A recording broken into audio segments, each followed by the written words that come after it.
Let me take you to a tiny cluster of islands you've probably never thought about, the Marshall Islands. They're a scattering of atolls way out in the Pacific Ocean, about halfway between Hawaii and Australia. But here's the thing. These islands, they matter a lot more to the USA than you might guess. First, let's talk location. The Marshall Islands are like a parking spot for the US military in the Pacific. There's the Ronald Reagan Ballistic Missile Defense Test Site on Kwajalein Atoll.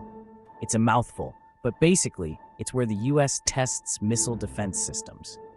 Think of it as a high-tech shooting range surrounded by thousands of miles of open ocean, perfect for testing stuff you don't want anyone else to see. But it's not just about military tech. The Marshall Islands are tied to the US through an agreement called the Compact of Free Association.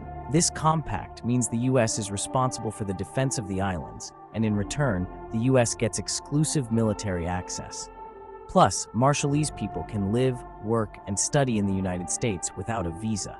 That's a pretty unique relationship. Now let's talk history, because it's complicated. After World War II, the US used the Marshall Islands as a major testing ground for nuclear weapons. From 1946 to 1958, they detonated 67 nuclear bombs here. That's a staggering number for such a small place. The legacy of those tests is still felt today. Radiation, health issues, and even forced relocations. It's a reminder that the US has a responsibility to the people who live here. But today, the Marshall Islands face a new threat: climate change. Rising sea levels are literally swallowing parts of the islands. For the US, that's a big deal. If the Marshall Islands go underwater, the US loses a strategic partner and a first-hand witness to the impacts of global warming. So why do the Marshall Islands matter to the USA?